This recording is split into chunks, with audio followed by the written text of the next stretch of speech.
ശബരിമല സ്വർണ്ണക്കൊള്ള കേസിൽ പുറത്തു വരാനിരിക്കുന്നത് കൂടുതൽ പേരുടെ പങ്കാളിത്തമാണ്. PS പ്രശാന്തിന്റെ നേതൃത്വത്തിലുള്ള ബോർഡിന്റെ കാലത്ത് നടപടികളും വിശദമായി അന്വേഷിക്കാനാണ് കോടതി നിർദ്ദേശം നൽകിയിരിക്കുന്നത്.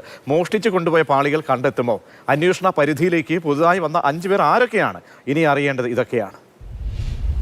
ശബരിമല സ്വർണ്ണക്കൊള്ളയുമായി ബന്ധപ്പെട്ട് ഇനി ആകാംക്ഷയുടെ ദിവസങ്ങളാണ്. കാരണം ശബരിമല സ്വർണ്ണക്കൊള്ള കേസിന്റെ അന്വേഷണം ഇവിടെ അവസാനിക്കുകയല്ല. ഇനി തുറക്കാൻ പോകുന്നത് വലിയ കൊള്ളയിലേക്കുള്ള വിവരങ്ങളിലേക്കാണ് എന്നുള്ള സൂചന കൂടിയാണ് ഇന്ന് ഹൈക്കോടതി പുറത്തിറക്കിയ ഉത്തരവിൽ പറയുന്നത്.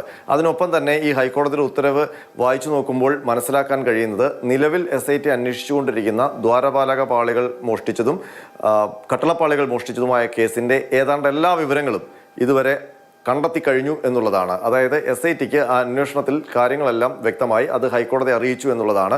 കാരണം ഇന്നത്തെ ഉത്തരവിൽ എവിടെയെങ്കിലും അന്വേഷണത്തിലെ സംശയങ്ങളോ ഒന്നും ഹൈക്കോടതി പ്രകടിപ്പിക്കുന്നില്ല.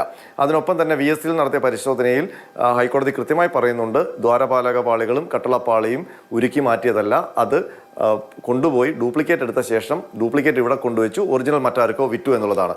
അതുകൊണ്ട് തന്നെ അന്വേഷണത്തിൽ ഇനിയുള്ള ഘട്ടം ആ യഥാർത്ഥ പാളികൾ റിക്കവർ ചെയ്യുക എന്നുള്ളതും അതുമായി ബന്ധപ്പെട്ട് കൂടുതൽ അറസ്റ്റ് ഉണ്ടാവുക എന്നുള്ളതുമാണ്. അതിനൊപ്പം 2024ലും 2025ലും നടന്ന ഇടപാടുകളിൽ വിശദമായ അന്വേഷണം ഉണ്ടാകുമെന്ന് SIT സൂചിപ്പിക്കുന്നുണ്ട്.